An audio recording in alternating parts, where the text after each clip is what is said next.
But, technology enables me to do this.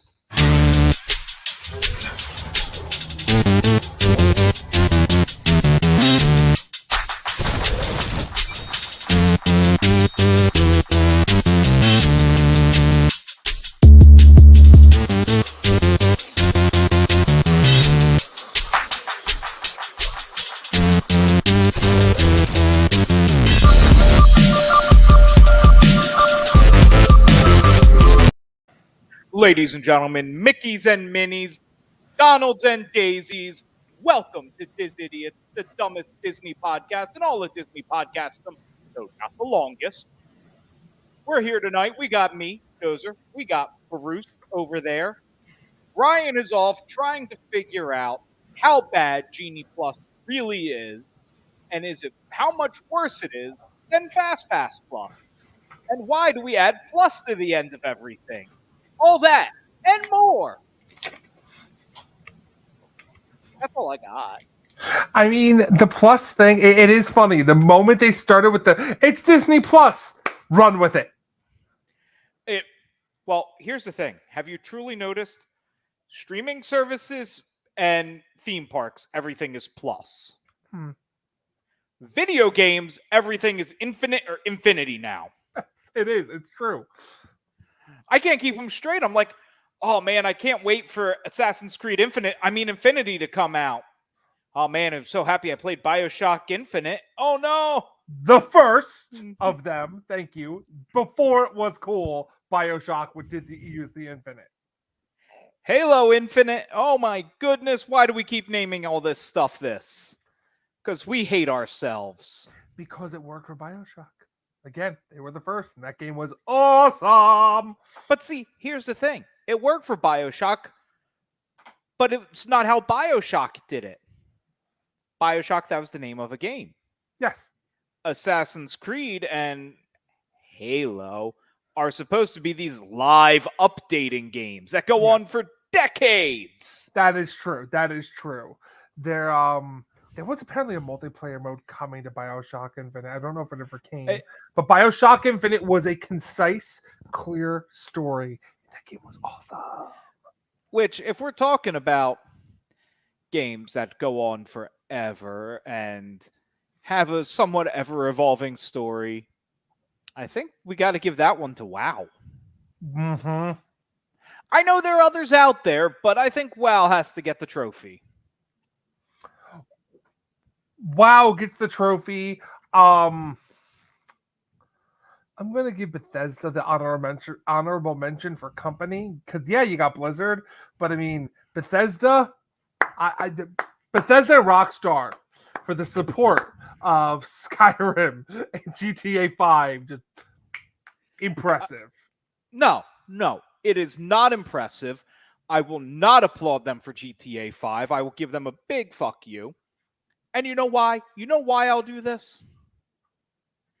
Because GTA Online has this one problem. The multiplayer servers are not like hosted on a server farm. No, it's all peer hosted. Mm-hmm.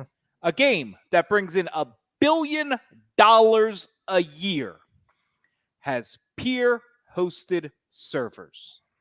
You can thank players who are still playing on their 360. And what really sucks about that is cheating is rampant. They've yet to implement any good sense of anti-cheat. It's so hard to try and get into the game at this point. Ironically, inflation's a huge problem in that game. Yeah. Like, it needs to end. Like, I don't think these games with these open world games that have these online components, they're fun. They're not supposed to last this long. They're not. The fact that that's why I said what I did. The little shot across the bow there is this was started that long ago that it's like, come on, guys. You've ported this to every give it up and just make a new game at this point. Why? They're making $1 billion I know. a year. I know they are. They're making it's a known thing. They are actively, and that's the thing. That's the best part here. They're actively developing GTA 6. It takes them that long to make a game that we're actively developing this. But see, here's the Well, thing. we're making $1 billion a year on this. It takes them that long to make this, is what we hear. It takes that long to make these GTA games that good. Okay. Except what are widely held as the 3 best all came out in a relatively short time frame. Things are different now. I agree. I know. I'm with you. Things are much different now. Well, but here's the thing.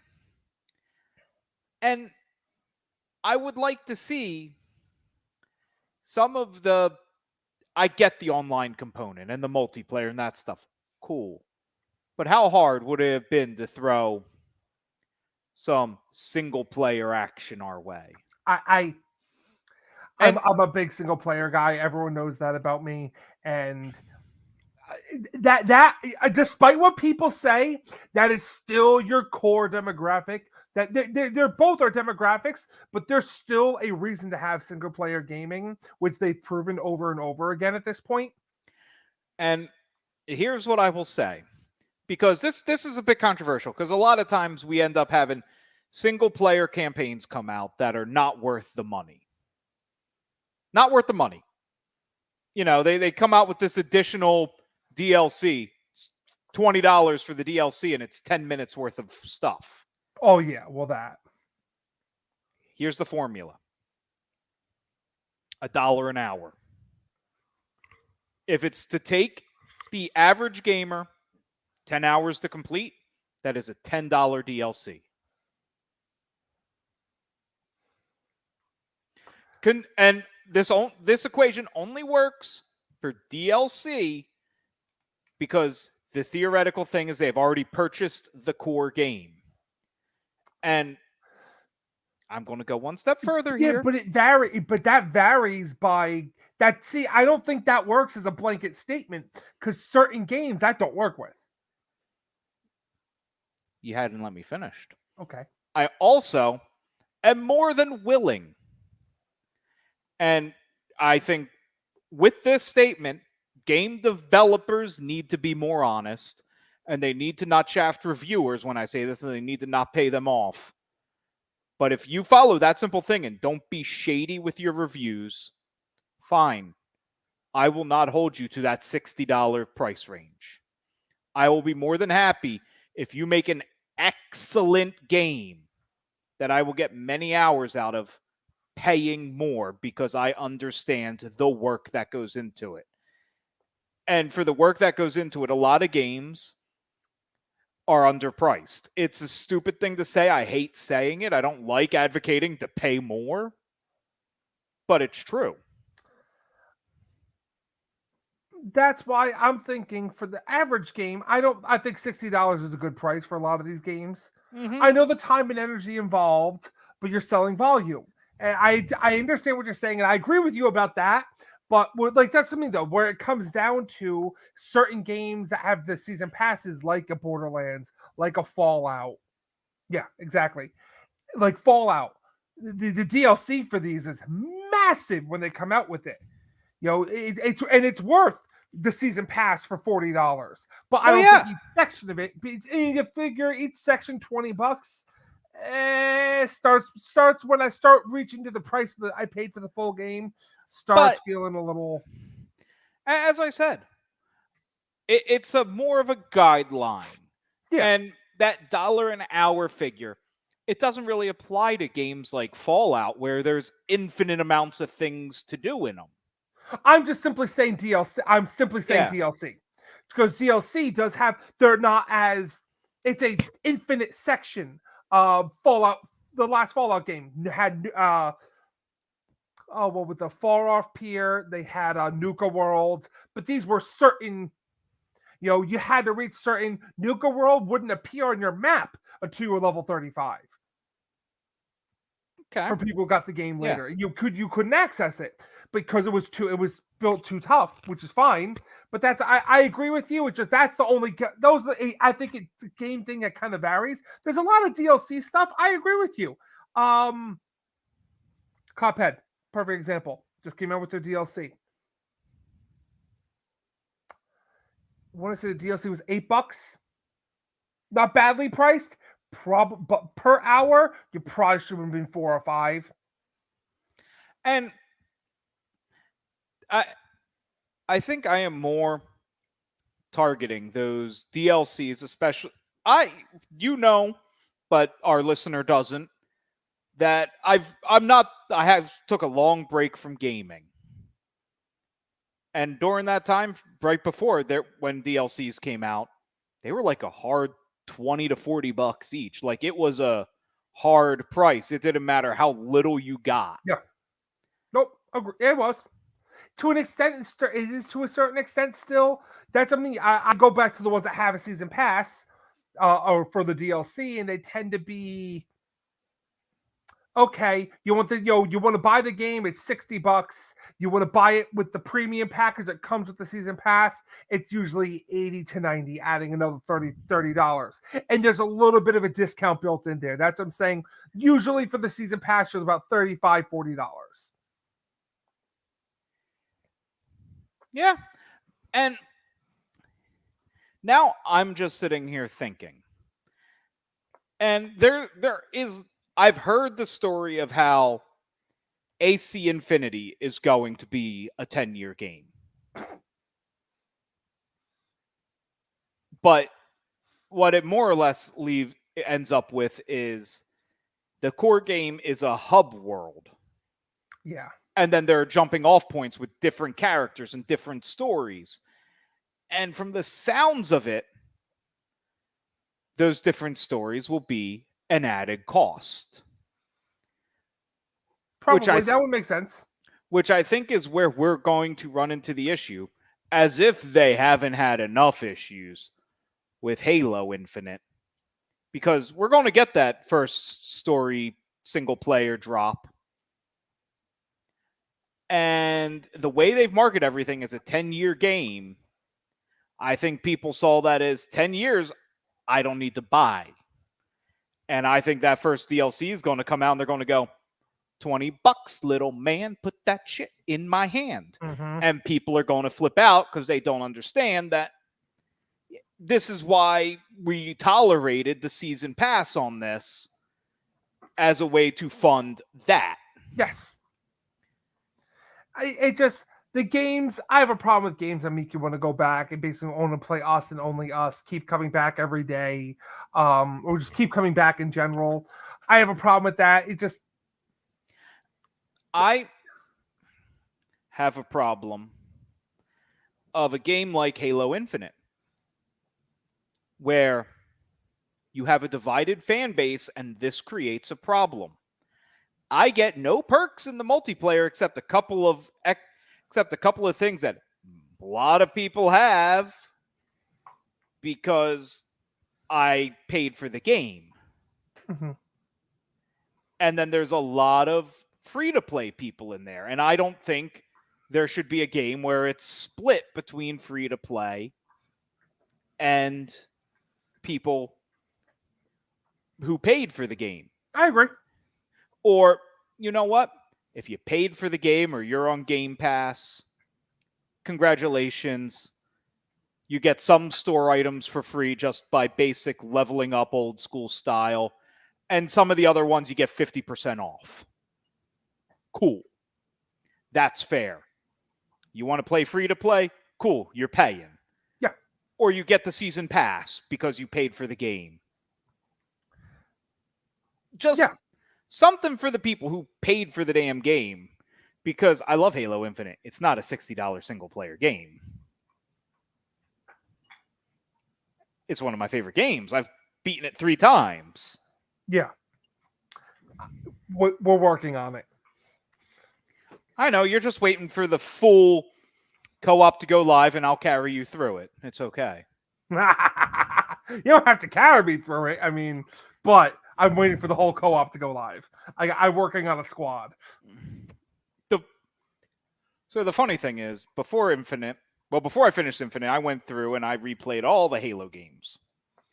And now, after playing Infinite and constantly improving for like 2 solid months, I went back and played Halo 1. And for the first time ever, I'm like, oh, now I'm a total badass. I'm getting through these encounters and not taking a hit. Yeah. And it's also weird because Halo Infinite, it's modern, it's fast. Halo, not that fast. No. And Fast for its time. yeah, but then I went back and I tried. I tried to play another game I loved from long ago. I tried to play Gears of War 1. Oh, my Lord. And I went, can you take the damn cement out of my boots? They have so much armor. They have so much on them. And look at the size of them. Can you blame them for moving like a tank? The Scorpion moves better than them. Mm-hmm. And in Infinite, half the time the Scorpion's driving in the wrong direction. Oh no, I know it. I last time I tried to play Gears 1, I was like, "Oh, doggy, this is rough." I literally sat there and went, maybe I'll just go to YouTube and find the cinematic update and then start with 2. I love Gears, but yeah, one's like any of them. The original was a rough one. Go, I'll do you a good one. Go back, play the OG Doom and Wolfenstein. So, here's the thing. I've gone back. I've never played Wolfenstein, but I've played Doom. Doom was always my thing. I've played Doom. And I never have an issue going back to the old Doom. But it's because I know what Doom is. Oh, yeah. Hey, I'm just saying, compared to now, comparing Doom, the original, groundbreaking for its day, to Doom Eternal, it's funny that both are still tough. Doom, the original, I still find can be a tough game. Now, because I'm expecting so much, I'm making little mistakes. I am waiting for... We're comparing Doom and Doom Eternal, the games that are actually somewhat close to each other. How about Doom Eternal to Doom 3?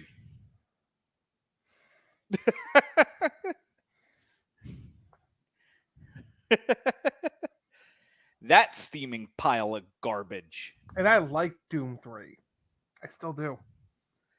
Yeah, it wouldn't be bad if they turned the damn lights on in the game and you could see what's attacking you. And that was all part of the fun.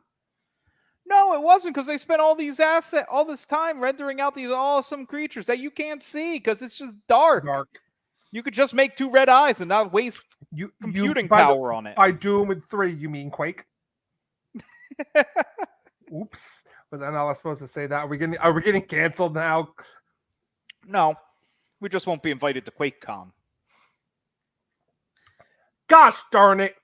Which, I have to say, people talk about games fan bases. There is nobody like the Quake fan base. Every year when I see something or QuakeCon, I'm like, God bless them, they're still here. It's between QuakeCon that impresses me and the fact that Unreal has outlived the games. Mm-hmm. They're like, well, we're on the Unreal Engine 5. And I'm like, when did the last Unreal game come out? Which, that was such a fun game back in the day. It was. They knew what was going on. And the classic. graphics. There's a reason the Unreal Engine became a thing. Yeah. It's top notch. It works. Works first time, every time. And now every game's made in it. Mm-hmm. Except Halo. Well, except somebody remade it in the Unreal Engine, and it looks even better. I'm sure it does. There's no doubt about that. Hey, remember, Halo was initially developed as a good use case for DirectX. Here's a fun thing, since we're not talking about Disney and we're talking about random video game shit. Notice how I was saying we started. Someone has to be listening going, where's the Disney? Talk about what we want when we want. But the funny thing is, when you play Halo, like the Master Chief Halo, it's not the Halo you know. It's Halo for Windows. Mm-hmm. And like, why? Why didn't we just take the original? Why did we choose the random Windows one with its stupid ass bugs? I read something about this years ago. I forget the excuse. It was like they ported Kingdom Hearts came to the Switch earlier. I think it was earlier this year. Maybe it was last year. It doesn't matter when. It's the cloud version of the game. Mm-hmm. They even port the real thing. I'm like, there's no physical. I'm like, what the hell? Don't need that. Here, this is my game companies do better. There is no reason for the existence of better fan-made ports of your game. They should not exist. If you are charging money and there's a fan-made port and it's better, you have failed. Especially if it exists before yours comes out. For fuck's sakes, just call up that fan, give them a bucket of money, and charge for it. Yep. Like, they did that. Nintendo had some Mario Anniversary Collection, and it plays fine. But they're like, oh, you're not even. Oh no, it's a port. You're getting a port of Super Mario 64. Not even the DS one. You're getting a port. It's like you have more money than you know what to do with because of this man, because of the plumber. Think you could do a little better. Just make the game. It doesn't matter. I got to play Super Mario Sunshine again, and I was happy. I just want more games to get the true. Why is the term slipping my head? But the full recode, Not just a full remaster. The Final Fantasy VII treatment. Shh, bad example. It's the only one I could think of. And you know why I say that also, though? Because I didn't even think of Final Fantasy till after I had played 10. And I tried to go back and play Final Fantasy VII, and I went, this is a clunky piece of shit. Doesn't matter how good the story is, I couldn't play it. I hated looking at it. Which is funny because 8 and 9 play so well still to this day. Yeah, even 6 still plays good, but your first foray into the 3D is a clunky POS. I agree. And you know, this is me 15 years ago. Like, I can't do this. Warning. This is you started it, so it's coming. I can't stop it. But all we wanted was a remake. Just a remake. Okay, you don't want to do turn-based, that's fine. I just wanted a remake of Final Fantasy VII. None of this 3-part, it'll be done in 9 years, if we're lucky bullshit. Just remake the game. No added stuff. None of this changing things around. None of this, it's different because it's from Aerith's point of view, and she's changing everything. Just remake the stupid thing. You lied. Square Enix, once again, you lied. You are liars. Kingdom Hearts 3. Yeah, we're going back to that. Here's a question. We'll never be over Kingdom Hearts 3. Continue. Say they're doing a straight up remake, because let's be real, a game developed for the PS1, PS2, especially the PS2 or PS3, where that architecture is fucked up. And they need to remake it. You can't remaster it. The code is such crap for those systems. You have to remake it. You remake the game. Do you keep notable glitches in it? Ooh, you know, depend. If it's not a game break, I might leave it in. So, I'm going to go to a recent update here. And I'm sorry. As I said, it's my current favorite game. It's Halo Infinite. There's a glitch in the game where you can get a scorpion gun and carry it around and blow people to holy hell with it. It has infinite ammo. If you know what to do, you can get this gun. And then in an update, they took it away. They fixed the glitch. And to a degree, I sit there and go, well, that's literally what updates exist for.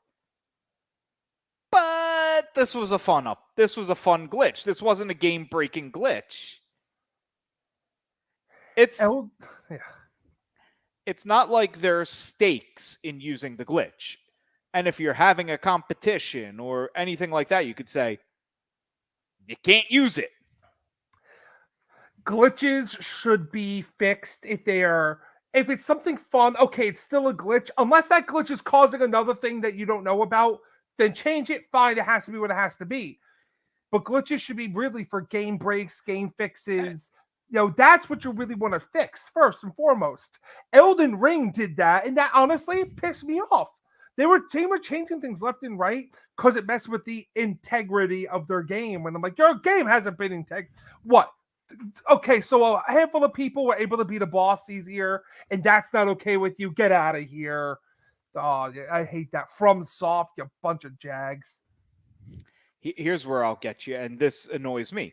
Having played Halo Infinite just about every day since it came out, I can tell when these updates roll out that are meant to tweak the guns for multiplayer. Mm-hmm. They also tweak them in campaign. And they can be different. They should be different. You don't need to nerf this gun in campaign. You need to nerf it in multiplayer. I agree, 100%. I'm like, this used to be a 2 boom boom. I could kill anybody, and now I'm shooting this guy like 6 times. I'm like, I hate that. And so they should be treated separate but equal, but separate. Yeah, and I'll piss off the speedrun community here because that's my favorite thing to do. Oh, they deserve it. Sorry, speedrunners, I love you. The Scorpion glitch that shouldn't be patched out. Some of these weird ass glitches you use where you jump back and blow something up and then immediately exit and re-enter and it moves you 7 stages ahead. Yeah, they can fix that one. I'm sorry, and that's a problem I have. And again, if you're a speedrunner out there, I have nothing but love for you. I'm a gamer. I truly do have nothing. Brucey's got nothing love for you, baby. But the problem is, to me, when I speedrun something, I don't use the glitches. I know they do, but to me, speedrunning is how fast can I get through a standard run. These Legend of Zelda game, Ocarina of Time, I could beat the speedrun the game in 10 minutes, but I have to do this glitch to skip these levels. But are you really speedrunning it? You're abusing glitches. Are you truly showing your talent? And now some of these glitches to get to work do require talent. Do not get me wrong. And this is partially because this game takes, even on the best setting, takes a while to do the speed run. And it's GTA 5, and I think they have some of the most robust rules for their speedrun community. I suddenly want a turkey leg. I don't know why, I just suddenly want a turkey leg.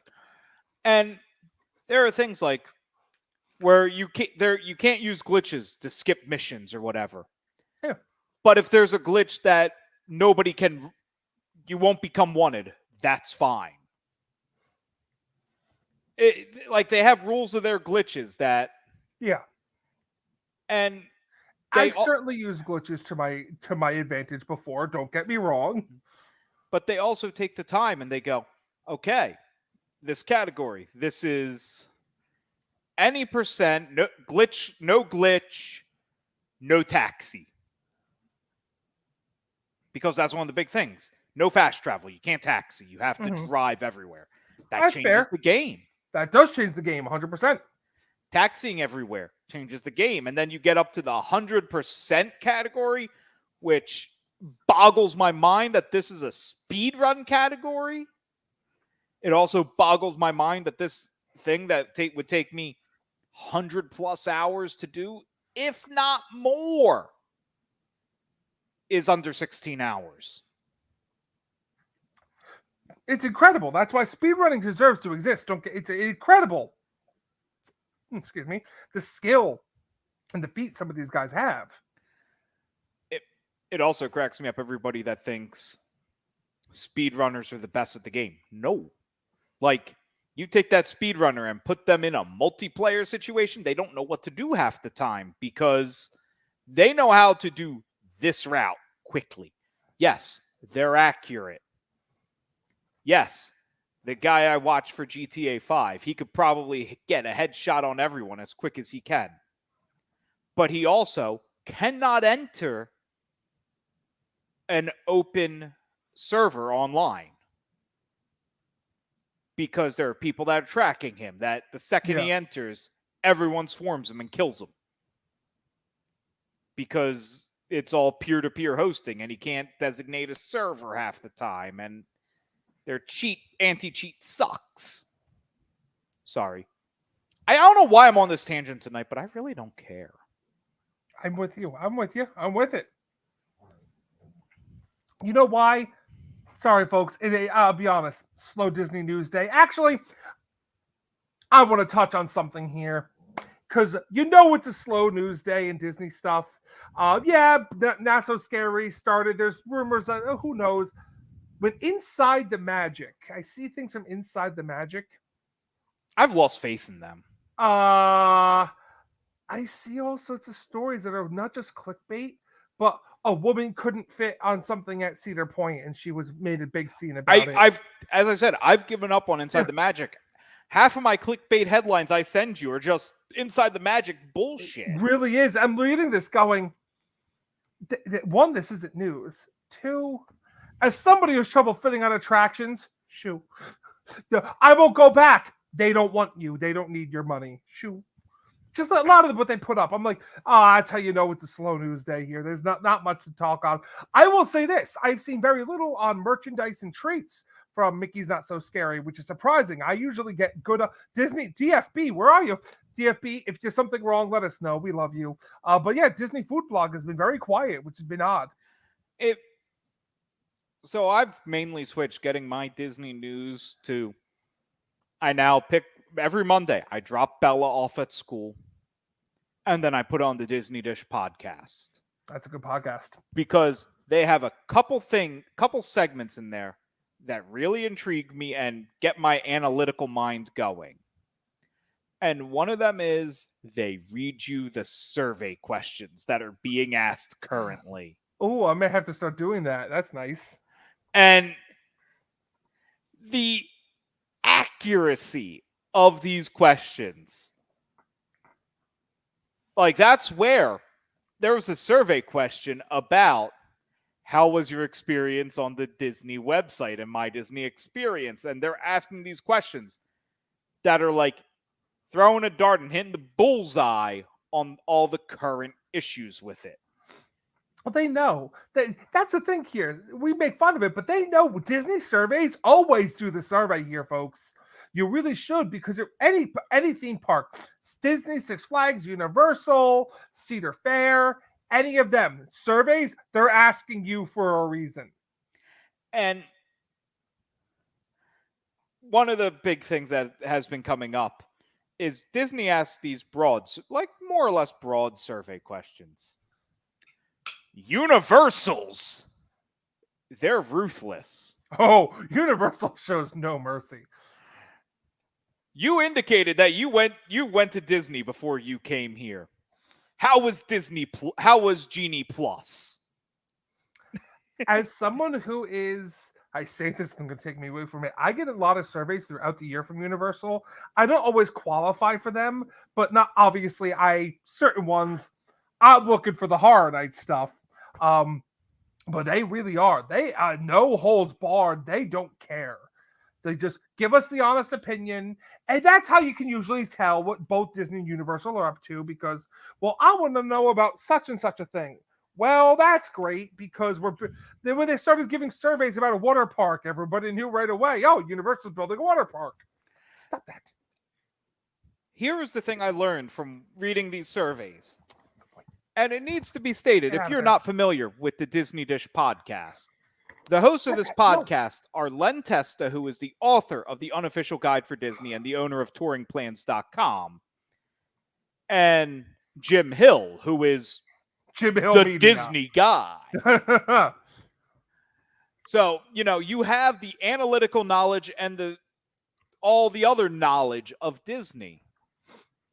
And the metric that they're saying is currently being tracked by these surveys that I never even thought as a metric, but it's an important metric. What do you think the most important metric is for people going to Universal and Disney?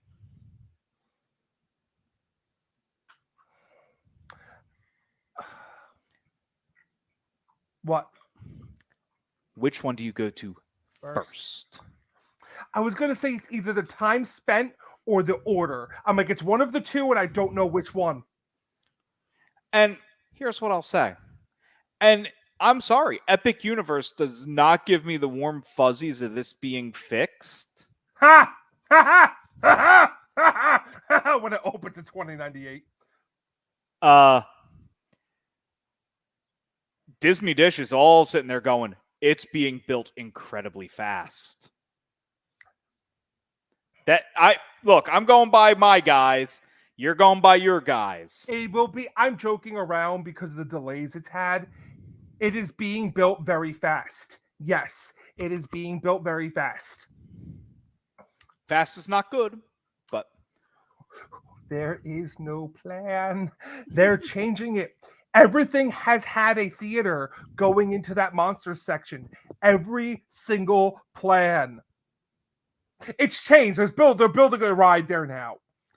But they don't know what nobody knows what they're doing. Other than the base thing, we know 2 lands and that's it. We know what they're doing with Nintendo and Monsters. Everything else. And I'm just going to come at you. And here's the problem. Especially because a lot of families are big you want the big families. You don't need the little families. You need the big families that are going to these parks. You know what the problem with Universal is? What is there for the under 10 crowd? Nothing. That is the problem. That is what needs to be addressed. I apologize. Villain Con. Oh, wait, are we not supposed to make fun of that yet? Does it actually need to be announced? Yeah, but again, having an area is not the solution. Having an attraction in each area is the solution, and having them not be small side rides. I'm with you. I know that you want my Disney dollars to go to your Universal? Don't make this a miserable experience for me bringing my daughter. But they're never about Universal's never been about the family. It's always back when they was ride the movies. Universal's always been a teenager experience. And that's the thing. Now, great, you could argue that because they have Cat in the Hat, but that was it. Even then, that was an intense attraction. They've never really built these things thinking, first off, they don't build with a plan. But that's what I'm saying. Other than we know Yoshi, Mario Kart Yoshi, I think Donkey Kong's going to be something higher. Monsters is clearly out because Monster in the title. I know that's the thing. Nobody knows what else has come to Epic Universe. But if everything's right, where technically I can buy all of them, or I can buy per section, if those rumors are true. But the Islands of Adventure doesn't offer much of anything, and ditto, neither does Studios. In fact, they have the one section. You have. I'm discounting it because technically one's a water slide, so I'm discounting Fievel. But you have Woody Woodpecker. Forgot that still exists. Yeah, no, they just refurbed it. That's how I remember.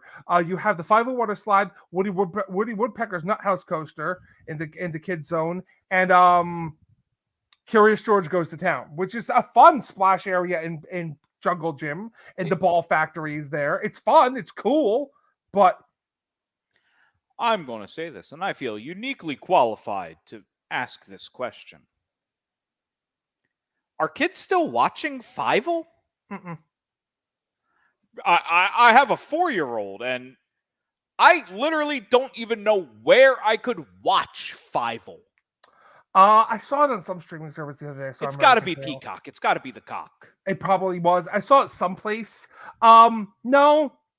Well, that's the thing with Kid Zone. That's the rumor that Kid Zone's going away, and that Kid Zone's going to be replaced with all DreamWorks or something, because those are actually properties that people know. You're gonna have Minions and DreamWorks. This has always been the problem with Universal, is they hold on to some of these properties long past their relevancy. Don't make me say it. Don't make me say the two letters I'm dying to say here. No, don't you dare defend ET. I'm not going to defend it. No. I am not. This is not defending it. This is just a hilarious anecdote. So I'm sitting there and I'm watching my buddy Joe. And Joe is the quintessential Jersey Guido. Oh. He lives in Oakhurst. He used to be a bodybuilder. Now he's fat. He wears gold chains and a wife beater. Quintessential I Jersey feel I know Guido. Joe. I feel I've met Joe once or twice. You have not met Joe. You probably met Joe somewhere else, but No, not. I'm just saying, I haven't met Joe, but I've met Joe. So, and he just posted. I looked at his Facebook post at Mama Theater watching E.T. I've never seen it before, and I'm like, one, how? Two, why are you wasting your time? I am not an E.T. fan. I don't like the movie. I'm glad E.T. exists because of obviously one of my favorite movies of all time spun from it. I like the ride. I'm sorry. I like the ride. Does it need to still exist? I don't know. But Universal. There's only one reason it's still in the park. Nostalgia. It's one of the only early attractions left, and that's why I think my understanding is they don't want to let it go. One of the only, or is it the only? I believe it's the only. I'm sitting there and thinking through what is there currently. And last time I was there was over a decade ago. I've ridden E.T. and I've ridden Men in Black Alien Attack. And that, I think, is... Oh, and The Mummy. That is it. Which 3 rides. Mm-hmm. Oh, no. You would have been close to The Simpsons. You would have been close. We discussed this on a prior episode. Yes. I was on the hair of The Simpsons. The hair of The Simpsons being there. And frankly... I understand that's even on the chopping block, mainly because that's a big piece of property they can use for something else. It's a big piece of property they could use for something else, and one less check they could cut to Disney. Mm-hmm. It's still hilarious to me that there are 2 out of 3 Universal parks, since they care to call Volcano Bay a gate. 2 out of 3 of their parks have a check they cut to Disney. I don't know how much that has to hurt, but it has to hurt. One, not as much. The other, yes. The Simpsons hurts. The Simpsons hurts because... it doesn't, though. Because, believe it or not, The Simpsons, not only... Forget the merchandise of it. The food is where The Simpsons makes its money. Yes. They're the biggest area of the park where they sell a lot of food. But here's the thing. It doesn't hurt to write that one also. Well, it hurts to write that one because also you're giving this money to Disney and not saying F you to Disney, because Disney ain't building a Simpsons attraction anytime soon. Whereas the other one, they're like, the value in that is not so much the properties they got there. It's the preventing Disney from doing so much. Yes. That is the F you to Disney check. And they will probably sign that check until Disney finds a way to void it. Correct. The Simpsons one, I believe they're going to be happy to actually let The Simpsons go because of the turmoil creating the area. For those who don't know, there's a reason, like, I want to say it's Kang's Okotos' Twirl and Hurl. It's not both. They had a lot of issues filming everything because a certain member of the Simpsons cast refused to be a part. Now, Harry Potter, they got around to work with, but the Simpsons had to pick and choose. And there's a lot of very, very, very popular Simpsons characters out there. Certain ones they were not, which they wanted to use, they weren't able to because certain somebody wouldn't play ball. Stupid. He's been doing this with the show for years. Frankly, I'm surprised. Every year he says he's not coming back, and yet here he is. But the fact that you can't have Principal Skinner, you can't have Ned Flanders, Smithers, Burns. It's a problem. That was the issue when they were creating it. They were all gung ho, and then all of a sudden, roadblock. They had other plans. My understanding is there were other plans that just. That's why, luckily, they had Krusty, and the big thing they had Sideshow Bob. That was a big thing. They were like, we can use this. We'll make this work. Because I believe the idea at one point was to have Burns be the enemy of the attraction. Yeah, that makes sense. And I just need to state something, because there are going to be a lot of people out here that are screaming. As I said, Universal is not for under 10s. They're screaming about Harry Potter. Not for under 10. I would like to point out height not included, scariness not included. Those movies, after Prisoner of Azkaban, are not for under 10. Like, those are scary fucking movies. They're not for under 10. 100%. I agree. That's why I didn't even bring up Harry. People can argue Harry Potter, and yeah, you can bring your kid to the section of the park and they can watch and look at the stuff. They're not riding anything. That's why I said it's always been a kind of a teenage park. Yeah.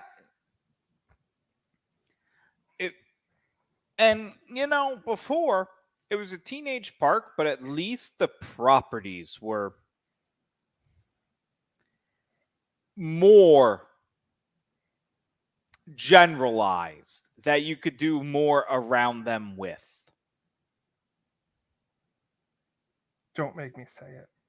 Don't make me say Murder it. Say She it. I Wrote. want to hear it. I want to hear it. Don't make me say Murder, She Wrote. Don't make me say Murder, She Wrote. Twister. I like Twister. It was such a shit. I didn't dislike Twister, but there's certain properties of Universal's. I'm okay. I gotta mention it. Fast and Furious, Kong, and Jimmy Fallon. The fact that Bourne. I don't care how good the attraction, the stunt show is, and how much cool things are doing it. Bourne? That's your everlasting idea? Bourne? Hold on. I have a counter. I have a counter argument, because it is an everlasting attraction. Somehow. Waterworld. Only on the other coast. I know. And it's still a good show. That's the best part. It's still good, but yes, I agree. Like, of things that should not exist. Honestly, if that show did not exist, Waterworld would not exist anymore. Nobody would talk about it. Also, American Tail is available on Stars.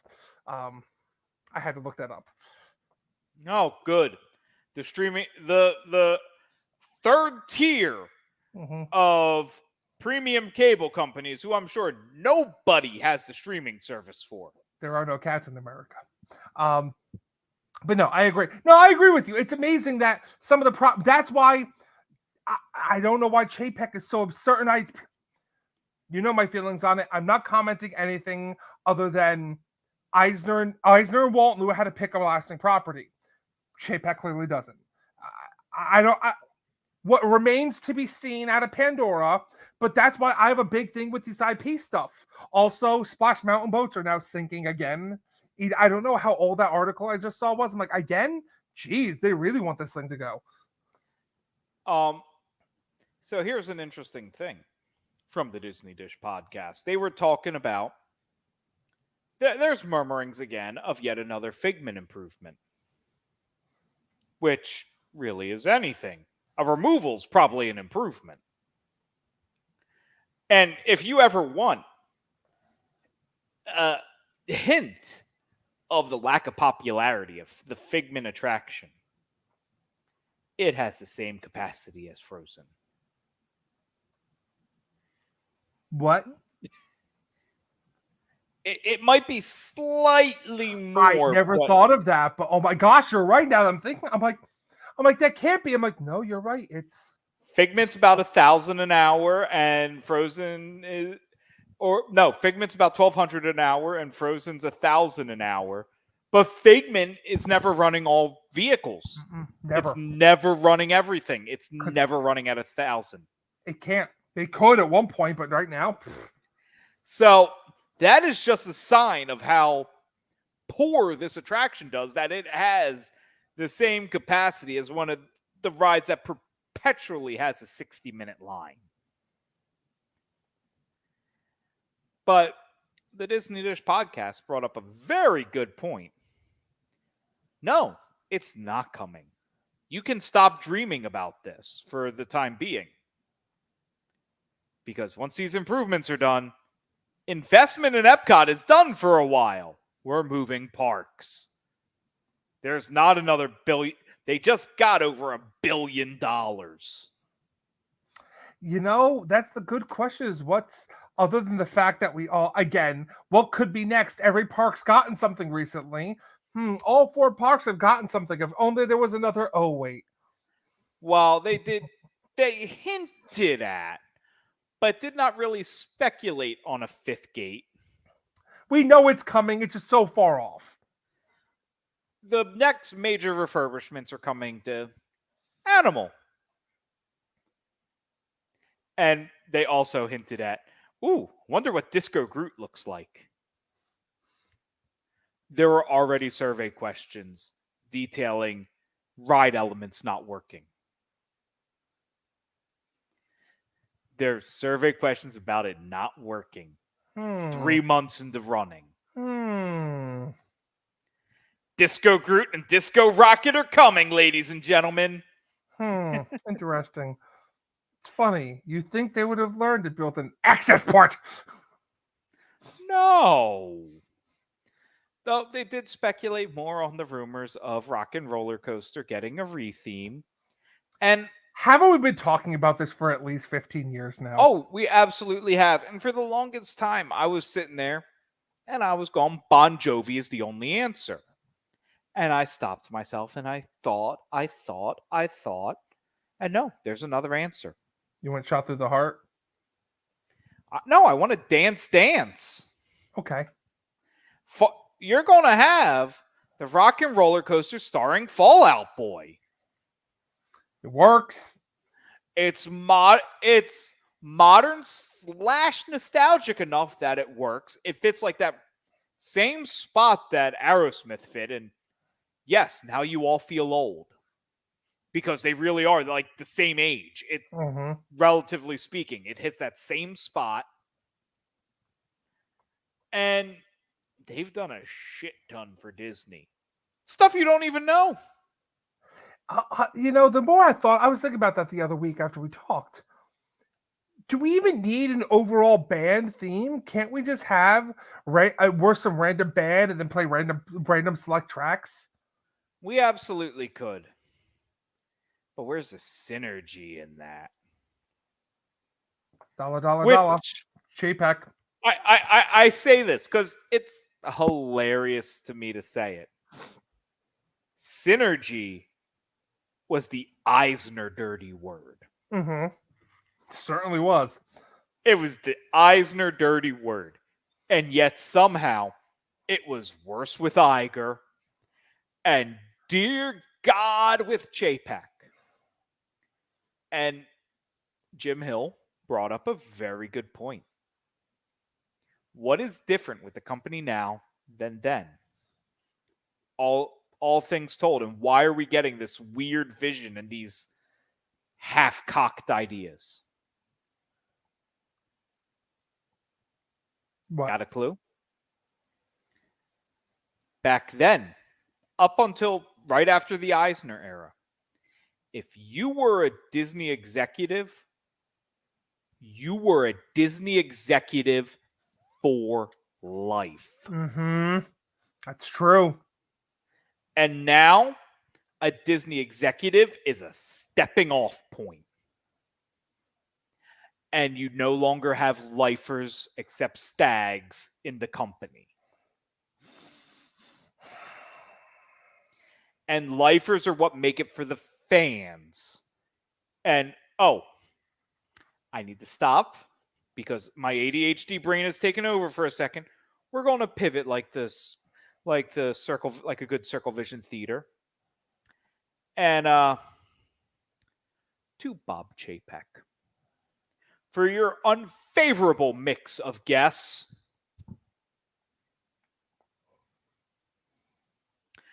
They have stated that revenue in Disneyland is down due to an unfavorable mix of guests. Huh? And can you take a guess who the You mean the park run by annual pass holders? Yes, and annual pass holders are the unfavorable part of that. They're the ones who run the show! But we may stop at In-N-Out on our way in and grab a burger and not buy food while we're in that day, despite the 300 other times we came. But they're the face that runs the place out there. Annual pass holders are treated like gold, or always were. They're the ones who keep Disneyland afloat. There's not enough to bring your guests in. Maybe you can tempt them from your nearest city being LA for a day or two. There's not enough. There's not enough. It's not the same. You're not going to get these. I'm here for a week. After 2 days, I've done everything. And here's the important thing. We are now, you've watched the news. You know, if you listen to any news site, we're on the precipice of a massive recession. Who carries these parks through a recession? Annual pass holders and DVC members. And if you're not making us happy, who's going to help you when the times are bad? Stop being penny wise. Stop being penny wise and pound stupid. I don't get that. I don't get the ideology. Come on. They are the people that keep it going. I would love to go to Disneyland again. It's fantastic. But again, I'm going for maybe 3 days max. I'm not going to spend 5 days there. Look, if I am taking the time to fly across the country, I'm probably going for 10 days. 10 days. You're getting a half of a British vacation out of me to fly across the country. 3, if that, will be spent at Disneyland. Yeah. A day or 2 will be spent at Universal Hollywood. And then I'm probably going up to Napa. I like wine. I'm sorry. And there's not the only competition there. You got not between the two, you got Knott's. You have other parks out there. You're right, there's Napa, there's bigger cities, there's other things to do out that way. And when you're looking at, and you really do have to look at East Coasters going west as almost an international guest. Where are we going first and where are we spending our time? And I'm honestly not sure Disney is where I'm going first. That was the catalyst of my trip out there, so I did do it first. But after that, it was all downhill, as it's been known.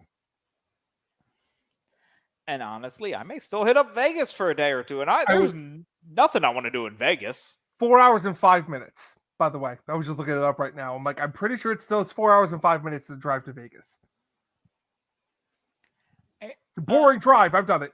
But still, you're right. You can go to Vegas, you can drive a puddle, jump on the puddle, one of the puddle jumpers to Vegas that a lot of LA people, that California people do. There's a lot of other things to do out that way. And if I'm flying across country, I'm doing that other stuff. It's not a end-all, be-all destination like the world. I had a great conversation with my Uber driver. I was the other day. My buddy was running in the marathon. I wasn't, obviously, for obvious reasons. Um, to get to the park, I could have walked down, but I got an Uber. The guy goes, "Listen, marathon, I'll get you there. Do you trust me? I'll get you there." I'm like, "Dude, go on." He took me all over these back roads to Anaheim, but I had such a great conversation. He pulled his Disney annual pass because my girls was getting spoiled. They weren't appreciating it. So I said, "I'm stopping this. And when they appreciate it, I'll repay it." And that's why I started talking to him about the annual. He goes, "Oh, they treat us like gold." He goes, "Everyone around here is an annual pass holder. We all go to Disneyland." Mm-hmm. Everybody in Anaheim goes to Disneyland. And it's like Six Flags for them, for Christ's sake. The important thing, you know what? You know words I have never heard mentioned that I hear mentioned all the time in Disney World. Have you ever heard of a California resident discount? Nope. They don't have to. No. They're the only ones buying annual passes to Disneyland. Yeah.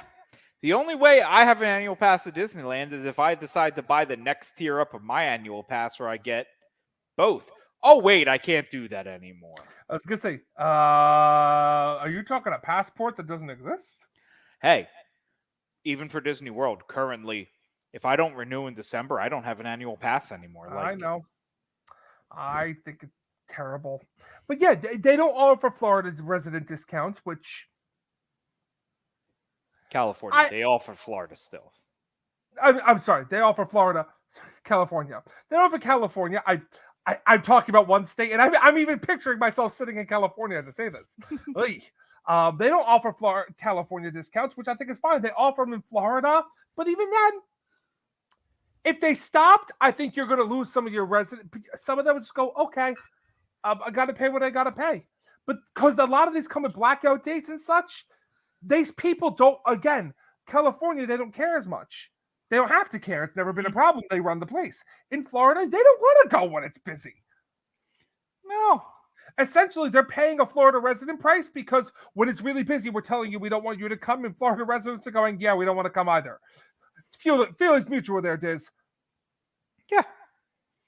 It's ridiculous. And the fact that on an investor call, they more or less said their best guess are unfavorable. Unbelievable. And they were talking about just how these Disney investor calls, which used to be good calls, have just become filled with this corporate jargon. They're getting too much food for the money, so we're going to save money by cutting on the... That's what they came out with last year. We're going to pull this, and here's how we're going to save money. It's like, how about giving value to the dollar they're spending? I'm spending more money than I intend to go for 2 days at Disney.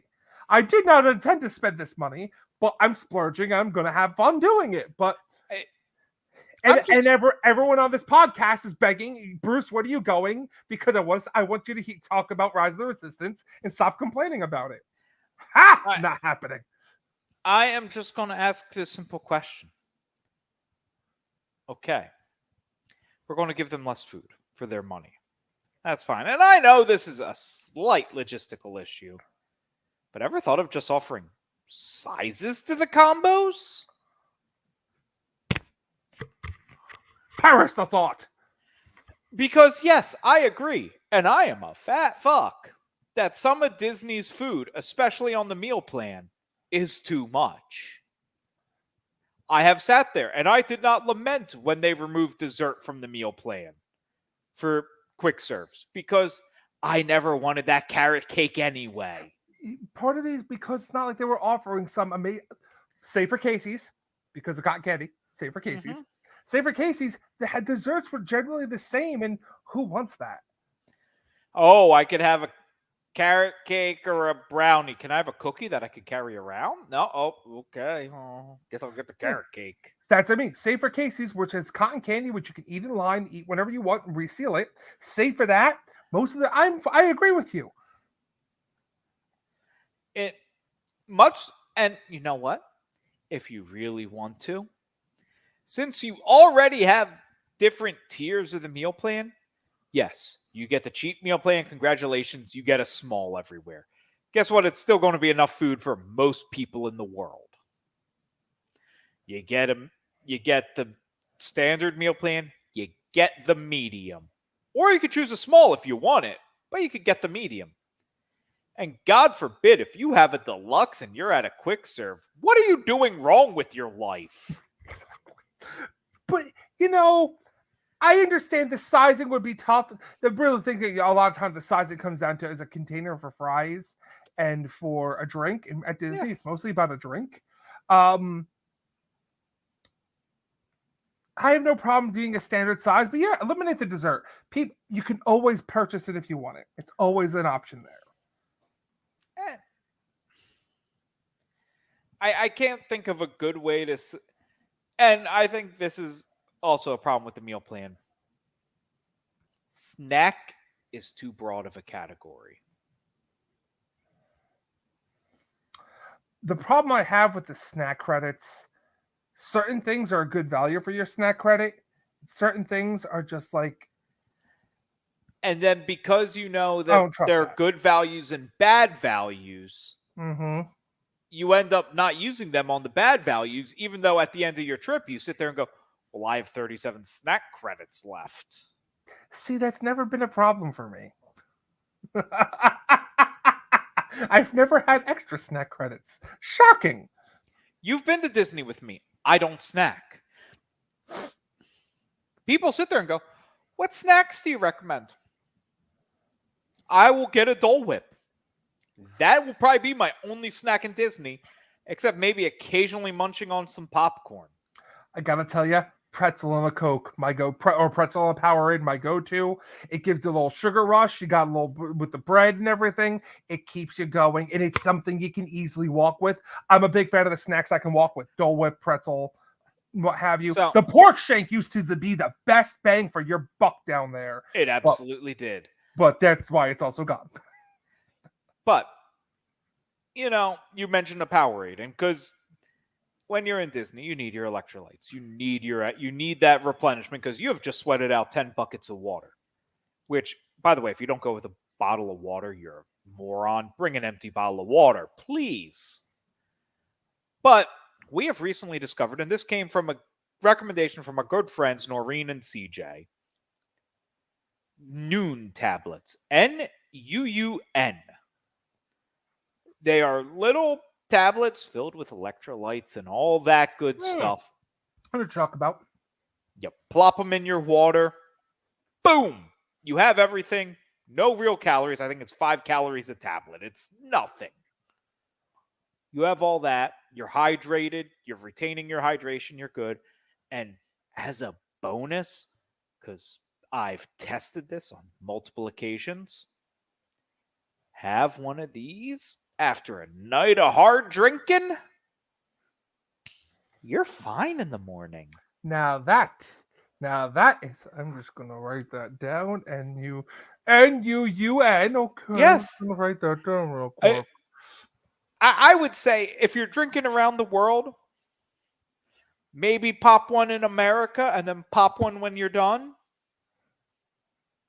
You're going to be fine. Sounds like something to do after a hurricane. Yeah. 100%. That is hitting the nail on the head. They're perfect. And they are a new saver, and we're hoping, because we had problems keeping Bella hydrated. Kids don't like water. Juice isn't that hydrating. And I know for myself, and Meg, until we started bringing water bottles, heat rash is a bitch. Drink water. Drink water. Drink lots of it. I don't want Bella to experience what I have experienced in the past. It's no fun. No. Just go to Disney. Look, I'm going in November. I'm excited.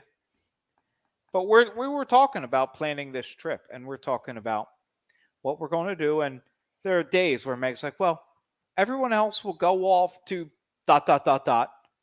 And me and the little kids will go to Toy Story, and then maybe we'll hit the pool or something. I sit there and go, can I come with you? Because I'm honestly not that interested in Disney currently. That is not seeing the smile on my girl's face. Understandably. And there's nothing. Like Rise of the Resistance. Would I like to ride it again? Yeah. Do I need to ride it again? Not really. You're really selling me here, bud. I- I'm kidding. It's an amazing attraction. But this goes for even my favorites of Tower of Terror. Do I need to ride it again? No. Do I absolutely love it? And would I ride it again given the chance? Most likely. Like you said, the most important thing is her Disney experience. Yeah. It's not about me anymore. I've had my time. I've done it all. There is one item left on my Disney bucket list. Well, really two, but only one real item. I want to do the Wild Africa Trek. But my one real item, Chef's Table, Vicky and Al's. I knew that. Yeah. And really, a food bucket list in Disney, that's not really a bucket list. And also, it's so evolving. There was a time I ate it basically everywhere on property. That time is over, my friend. People ask me where to eat, and I sit there and go, wherever you can get a reservation. We're planning this trip coming up. And because it's a big family trip, we want to do at least one sit-down meal a day. And I'm kind of sitting there going, we're only going to each park for one day. Let's not do sit-downs. Like, you want these kids to have a good time? Let's not do these sit-downs. The sit-downs are for adults. They're not for the under 10s. Nope. I agree. I get it. We need the break. We do. It's tiring with kids. But they don't care. They want the Casey's hot dog and to keep going. It ain't about us.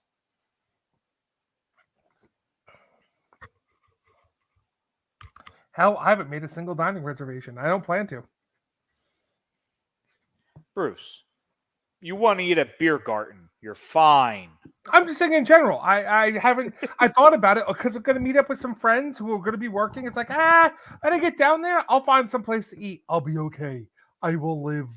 Well, it's also not like Disney is. Honestly, sometimes in Disney, you have problems finding normal food. And yes, that is a problem. I have picky eaters in my family. I'm just gonna it's I have what I want to do, and that's basically after Rise, Runaway Railroad, which I gotta be honest, we'll see if I actually do it. I enjoy it. I like the attraction, but again, I'm also going with a 4-year-old. And yeah, it's just something about me. If I'm by myself riding it, I'm gonna be like, this is awkward. And it probably would be. But it's a fun ride. And I think the part of the problem is I've seen its predecessor attractions. And they're better. Mystic Manor exists.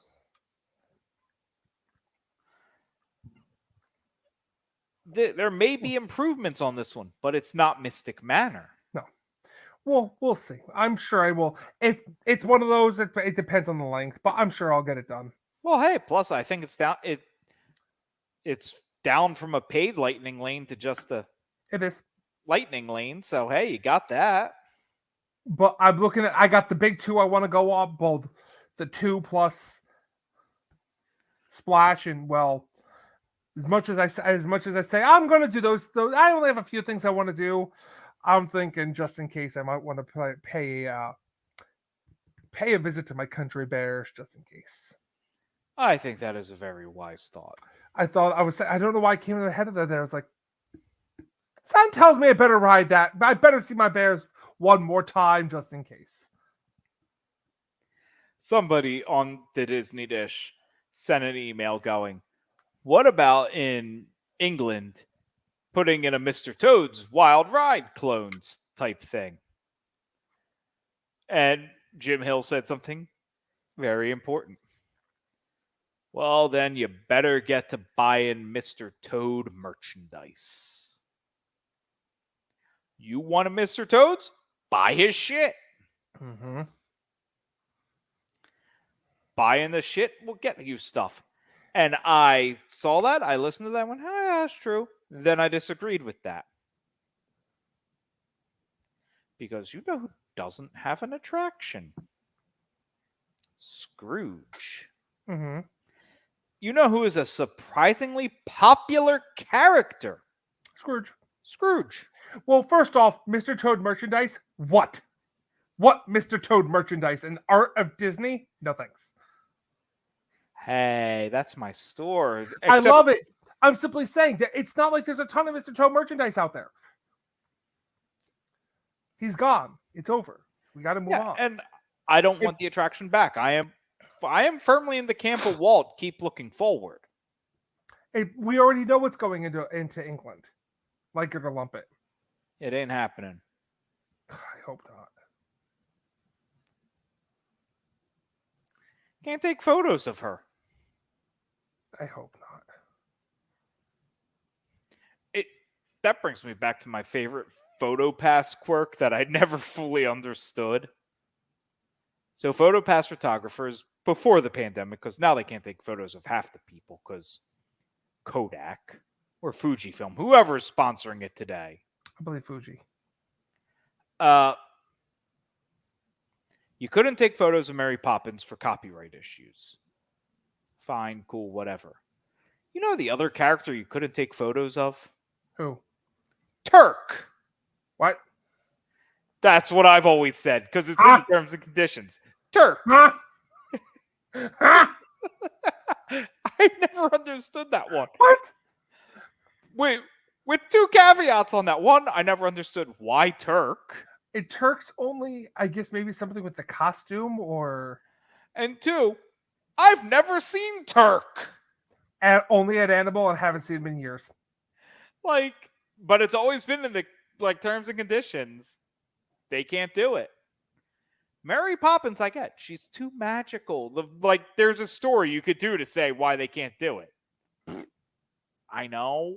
Hey, she's a Time Lord. You can't knock that magic. She is. Her TARDIS is her bag. Yeah, we know. Besides, they sell this sonic screwdriver and Rose and Crown. Split Bulldog. I do love Rose and Crown. I want to go to Rose and Crown. Most important question. Where do you start?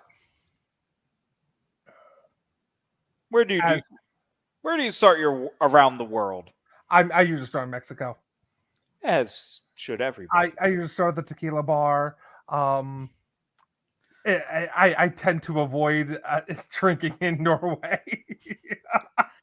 We did that. One time. If I do have a beer, Aquavit, one time.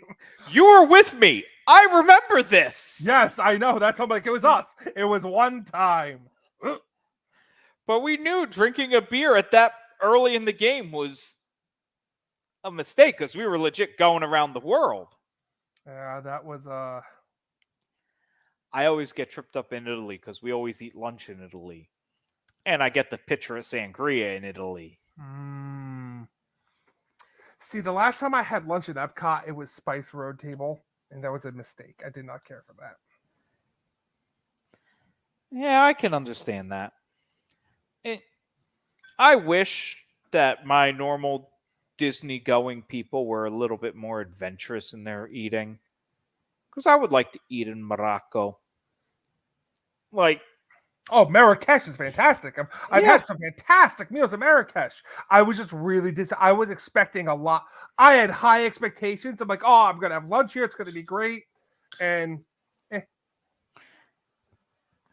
Tusker House and Sanaa were pushing my luck. And Sanaa's phenomenal. oh, I love Sanaa. I love Tusker. I love Boma. Flavors of Africa.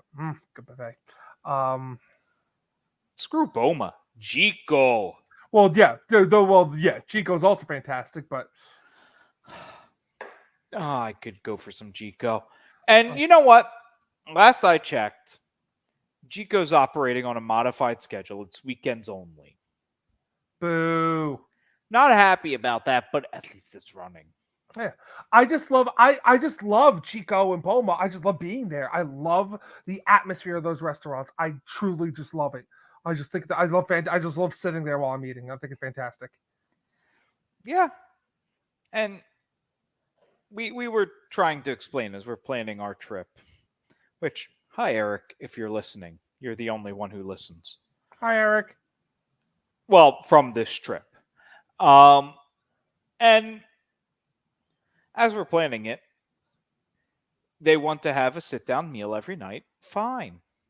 You know how hard it is to find sit-down restaurants for 11? Mm-hmm. And I'm getting requests like Cindy's. I'm like, no. And the question Meg and I asked ourselves as we're looking at the request list. Not sure Garden Grill has a table for 11.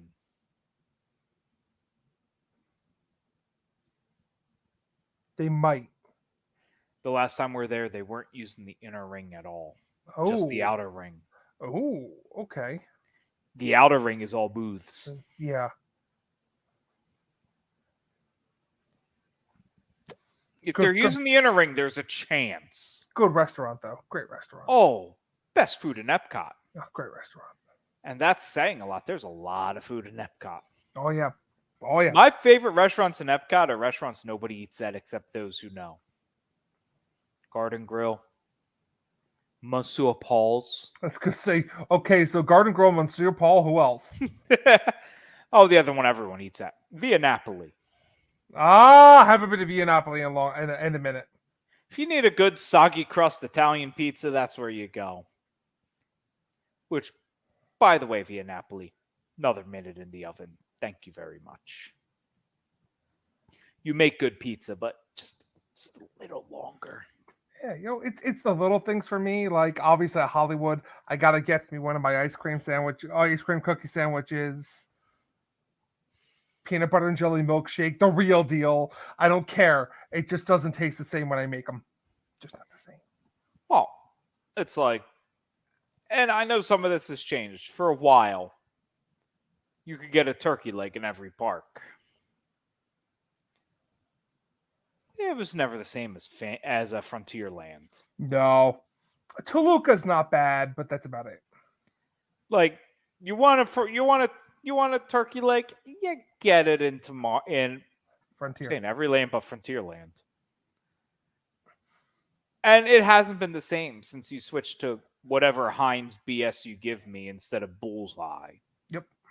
Bullseye was the sauce. I'm thinking about bringing my own bottle of Bullseye in. And that's the whole thing. Like, I'm sitting there going, the problem when you like turkey legs is you have to send the rest of your family to Pecos Bills or whatever.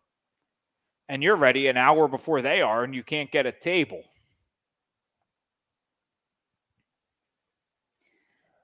Which it still blows my mind that a turkey leg is a snack. Yep. Not a snack credit, but it's a snack. It ain't a meal. ODF, outdoor food. No. Now I want a turkey leg. I love them. I really do. Hey, Bruce. I heard there were Horror Nights announcements. Yes, there are. We knew it was today. If it was the rumor last week was it was either going to be Thursday or Tuesday, and sure enough, wasn't Thursday. So we now have a full slate. All the houses have been announced, and nothing real surprising necessarily. Things we already knew. You have, I'll just go down the list, but we already know Horrors of Blumhouse, Black Phone and Freaky, Halloween, The Weekend, and Universal Monsters Legends Collide. Then we got known Spirits of the Coven, which is basically step into a 1920s speakeasy. And the witches reveal themselves, and then can you escape them? Bugs Eaten Alive. I'll just read you the description. Spirits of the Coven.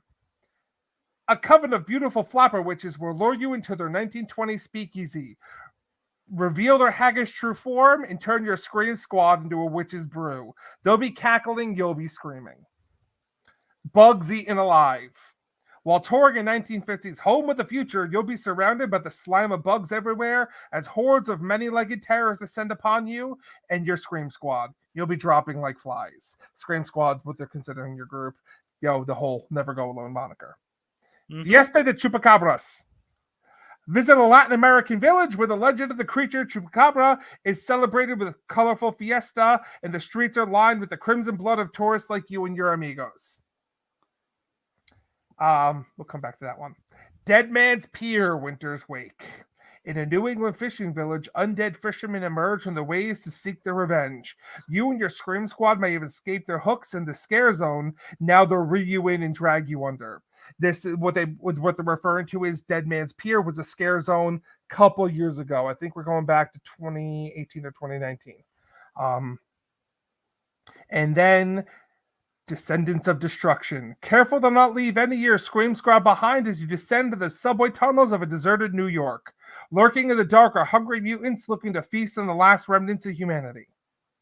And the ones that we'll come back to, and there's a reason I said that, Hell Block Horror. Certainly sounds like a Hellgate prison kind of thing vibe going on here, but this is the house that is replacing the Evil Dead. So I don't have super high expectations. Would you go into Hell Block Horror, folks? If anyone's actually listening to this, keep your expectations low. Remember, this was a thrown together house very last minute. Enter a prison whose savage inmates are monstrous creatures. They break free from their cells. It's a death sentence for everyone.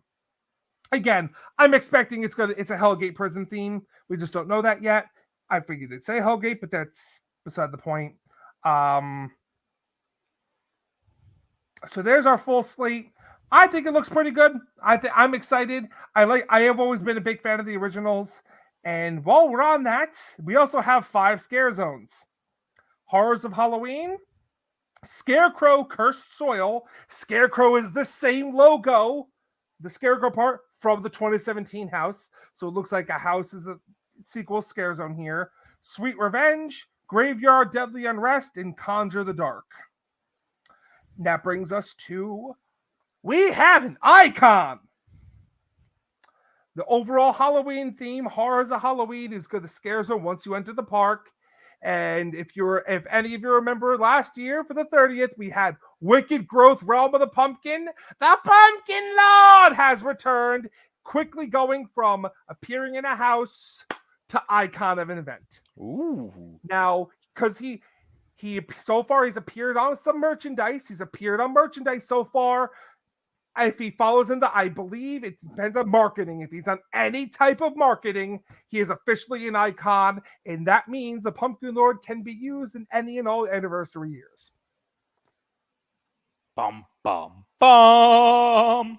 That's only important because they like to, every few years like to roll the icons back out.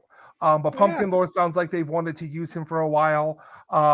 Shop.universal.com, universalorlando.com, has merchandise available, slowly rolling it out as they go. The Pumpkin Lord stuff is quote unquote Scare Zone merchandise, which is actually pretty cool looking stuff for Scare Zone stuff. There's a lot on there, but we don't have the overall event stuff yet.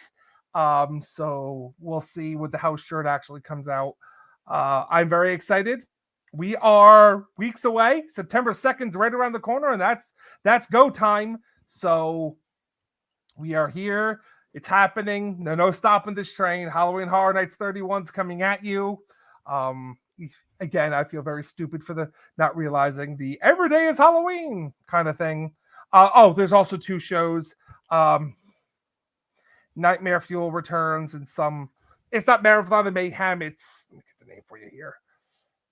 Nightmare Fuel, Halloween Nightmare Fuel Wildfire, and Ghoulish, a Halloween Tale. That's the Halloween Tales on the Lagoon. Nightmare Fuel is in the old Fear Factor. It is not Bill and Ted's, sadly. But as usual, any information you want is on the website. If you just Google Halloween Horror Nights, Universal Orlando, you'll certainly find it, including a tantalizing picture of pizza fries. Oh, pizza fries. I don't know why, but with your pizza fries thing there, I suddenly want a house about Pizza the Hut. Oh, hell yeah. There's other things. We'll see what happens in the next coming years. There's certain things I've been watching that I would love a house on. I'm excited. I know some people are as high as Horror Nights as they have been in recent years, and there's been a lot more critics of the event than praisers. I just love it. I know the whole it's the Comcast conga line. It's all about money. Blah, blah, blah. You know what? It's like I've complained about Disney all the time. As events grow, what are you going to do? This is the only way to get it through. Yeah. If you want to section off groups, you're going to have to schedule your houses, and they're going to have to shut off so much less. Which, speaking about events, because I'm pivoting off of your Horror Nights thing here. There have been some very pointed survey questions about a new event coming to Universal.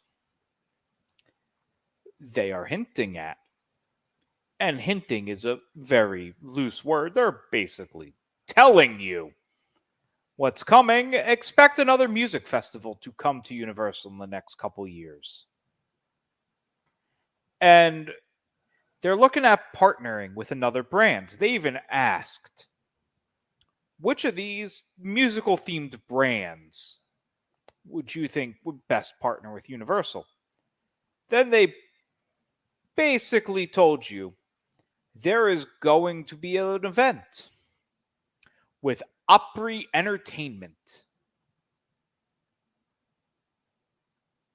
Excuse me? So expect a 3-day country music festival coming to Universal. Okay, hey, they got the setup for it.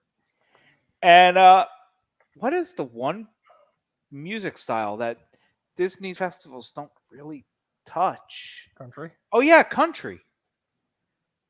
What's really big right now? Oh yeah, country. The Weeknd. I don't know. I don't listen to top 40 radio. No, I'm kidding, because he's the House of Horror Nights. I know. But yeah, no, I think that's a great idea. And like the brands they gave were something, and I'm going to make up some of these, but it was like Hard Rock Entertainment, Opryland Entertainment, The Ryman, which I'm like, that's like the same, but okay. MSG, and one other. And I'm like, well, MSG, I think of MSG, I think of sports. I don't think of music. I think of Bob Backlund still giving me a Hall of Fame speech. What do the Rangers have to do with anything? What do the Rangers and Knicks do to anybody? Which also unrelated to this podcast, but that's twice today Bob Backlund has come up. Oh, Bob Backlund. Yes, part of us is still there while Bob Backlund's yelling, and Maria Menounos is still introducing him. But when they were reading this, and this was on their survey questions, when they were reading these lists, and I'm like, you have Opry Entertainment and the Ryman? I think you've like shown your hand there. Country's coming. And then the following question was like, how would you feel about a 3-day festival co-sponsored by Opry Entertainment? Ding, ding, ding, ding, ding. And there are some people going, well, this could turn into, like the Mardi Gras, month and a half long festival. And I'm like, no, this needs to be a short festival where you get everybody in country. It won't be Mardi Gras because, again, they have certain ways they set something up. I think they're looking for a summer event. Mm-hmm. Other than the fact that it's something they can use the music area for. Summer, obviously, Horror Nights is coming in, but that's only backstage. You don't need anything with the the plaza there. But no, that makes sense. It wouldn't surprise me if it's even a hard ticket event. 3 nights, 3 nights after the park closes. You'll run the park just like you do for anything else. Remember, Mardi Gras kind of goes all day long, so that's also it could be that kind of thing. People look at it one way, and I look at it this way. During the day, there will be some special musical artists because there's a lot of mid and lower tier country artists you could fill a day with without paying them a ton of money. And then night, 5 o'clock, hard ticket event. Think Night of Joy. Naj. Yeah, doesn't surprise me. And the money's there. The sell itself. And are you kidding me? They don't care. So, oh no, we get to have another tribute store open to sell more money. Perish the thought. Oh, think how fast Universal will sell a hard ticket event where Luke Bryan is performing. Yeehaw. And I know country music fans are sitting out there going, well, he ain't country music. I don't care. He sells tickets. Prince money. Unlike anyone else. You're right though. Listen, these surveys are fantastic for that. You can find out all sorts of information just by looking at a survey. And I'm a little offended I didn't get one in my email, but that's okay.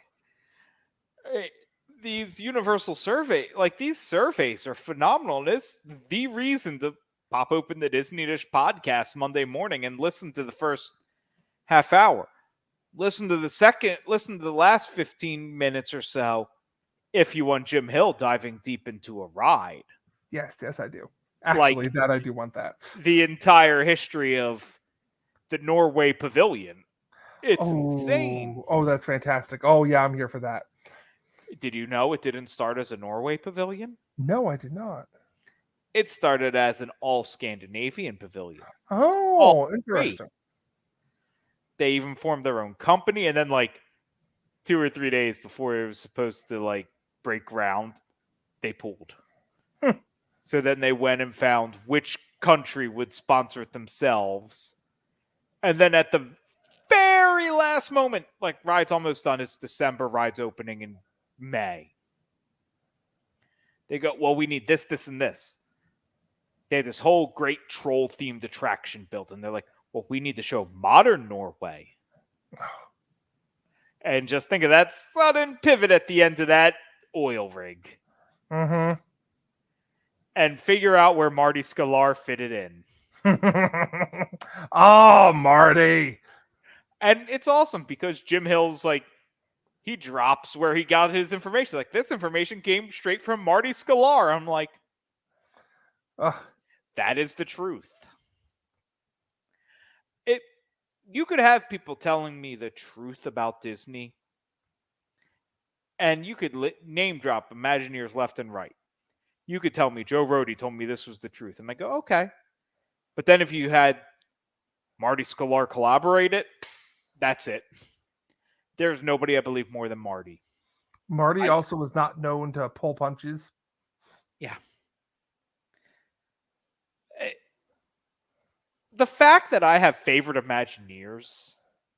Everyone has a favorite Imagineer. Who's yours? Guess. Oh. I'm sorry. Marty's number 2, Rohde's number 3, Wally's first. Wally Bogue. Mhm. Okay. Wally Bogue. I saw an interview with him years ago, and there's just something about him. Like, I love this guy. His thought, the way he thought about things, I really loved how he thought. I just really, I don't know why I was drawn to it, and I said I can get behind this. And you might have to correct me because it could very well be Wally. My mind is blanking. I've drank more of this bottle of Bullet than I'd like to admit. One of my favorite Imagineers collaborated on an attraction with who I thought would be your favorite. For two very different halves of the same attraction. And that is the Haunted Mansion. Up there though, they're up there. Because Raleigh built the funny half Yeah, of the Haunted Mansion, and I can't remember who built the scary half. I thought it was Wally Bogue, but I could be wrong. It might very well be, and we could be very much on the same page. I just can't remember. Raleigh's up there. I'm a big Raleigh fan, but he's number 4 or 5 depending on the day. He's very much the laughter and fun side. He's the one I think I would get along with if I sat down with him the longest, the most, but no. Okay. Who do you think which of your favorite Imagineers do you think you'd least like to spend an hour with? Rhodey. Yeah. Rhodey. I think he'd be obnoxious as shit. I think he'd say something and be like, I think I'd probably look at him, you were in my top 5 for Imagineers. Now you're in the bottom 100. There hasn't been that many. I made a new category for you. I don't know why. I just think he is on that list of never meet your idols. Mm-hmm. Small doses, I think he'd be fine. But sitting with an hour, I think you'd get to the point you'd be like, Which I do need to point out to our listeners, and there are some listeners out there. My least favorite Imagineers. I have a soured opinion on some of these have lunch with an Imagineer attractions because I went on a cruise and they had this have a talk by an Imagineer. I went, ooh, this will be fun. You know what they designed? Do you know what this Imagineer designed? No, what? The grave importance of what this Imagineer designed. The Pet Cemetery outside the Haunted Mansion? The Comforter in Bay Lake Tower. Oh my. It all adds up. It's all important. But since I still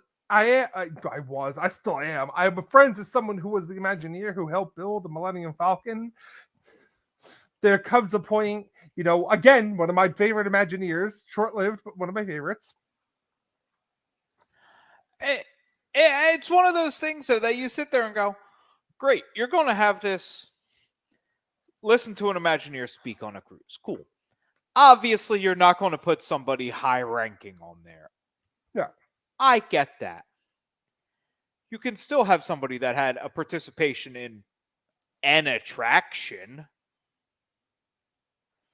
Designing the comforter and lampshades? I don't really care. I'd argue that's more of an art and design. Yeah, I'm like, you don't have the information I want. You could tell me some BS detail about some BS ride I don't care about, and I'd be more interested.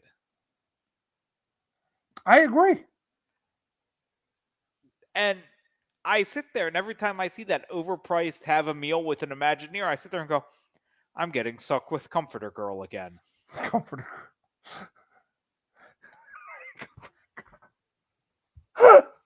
I know it. Listen, that's the problem. You think you're going to get somebody big? They're never going to put you with somebody high level. I would pay good money to eat at Tiffin's with Joe Rohde, even though I think after an hour I'd be annoyed with him. Yeah, but you're eating at Tiffin's. Who cares? Yeah. Yeah, that's what it comes down to. I'm at Tiffin's. I'm having a good time. And I know full well that was Rohde's favorite restaurant. And if you go to Disney on any given day, even though it doesn't work there, there's still a chance you will see him there. Mm-hmm. He likes that place. Which I did find it very sad on my most recent visit to Tiffin's.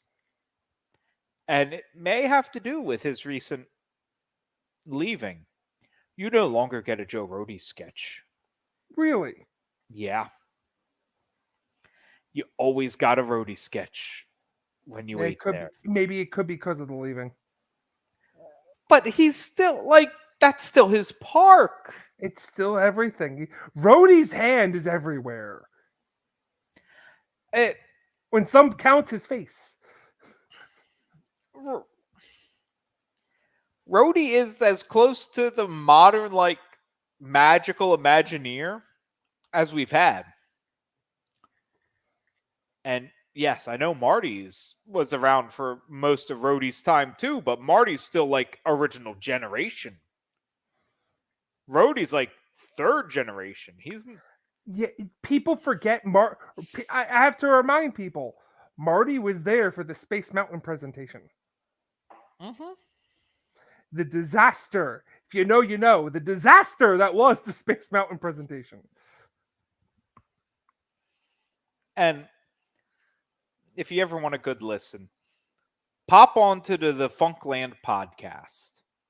And I can't remember his name, and I'm sorry. But there was he interviews the Imagineer in charge of all film in Disney. Oh my. And he talks about like the struggles of getting Circle Vision film. Mm-hmm. And he's like, you know, in any given film, like film reels being sent, you always had 2 copies. And you always had to you had to stagger them days apart on sending them. Because you can't use, even though they're film reels 1 through 9, you can't use film reel 1 from the first run with film reel 1 from the second run because the colors are wrong. And you listen to this shit and you listen to him personally, like, holding the Journey into Imagination film on the flight, barely making it in time for the grand opening of Epcot. Oh my God. You hear all this stuff and you're like, this guy's awesome. I've seen him speak before. Yeah, he gives a good interview. And his best interview, like the best part of it was the talk of Star Tours. Oh my. Where Disney higher-ups wanted to use videotape for Star Tours. He was dead set on film. And his reason for being dead set on film equipment's existed for a lot longer. I know I can make film equipment that can survive being in a simulator. And it'll look better. And they talk about how he's sweating bullets as Lucas is sitting there. And he is in the VHS simulator first for like 3 hours. They get up and they move to the film theater. He's sweating bullets because he spent so much time there. 30 seconds in, one ride through, in. Lucas stands up. We're done. Film. Yep.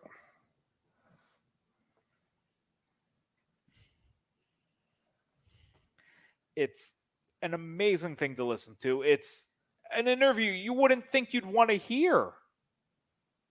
And I miss he's since stopped the podcast. He still does his videos, but he stopped the podcast. And I go, Kevin, please give us the podcast. You had such good interviews. And I just wanted to listen to you and Bright Sun Films talk about more. I watch way too much YouTube. Yeah, but he had some real great insider stories. He had Muppeteers that worked with Henson. And the story of other puppet companies trying to steal them, like, it's nuts. And you sit there and go, What other puppet companies? Exactly. They're not here anymore because the Juggernaut quashed them. But I think on that incredible bombshell and this very weird podcast, but very interesting one. Listen, we are an experience like we are Disney podcasts. Disney podcasts have many types of attractions. We are a ride, and you never know where this ride's gonna take you. Buckle up, because we don't know. Sometimes we may be It's a Small World and here forever. Other times we may be Rocket Rods and here for a minute. But we're always here for you. Which, by the way, apparently the People Mover's returning to Disneyland. Really? That's the rumor. I don't think dear old Chapek has looked at how much it's going to cost to fix everything that's sat in the open for 20 years unmaintained. I thought that's why they didn't. They were supposed to in the past, and I thought they said, oh, it's going to cost how much? No. I don't know. And I wonder if they bring it back, if they're going to update it or if they're going to keep it the same tire pusher system. But, maybe we'll hear more about that on the next episode. We might. Of the Diz Idiots podcast, the dumbest podcast in all of Disney podcasting. Thank you, Hoovie, for giving me this intro. Until next time, I'm Dozer. That's Bruce. Have a good night.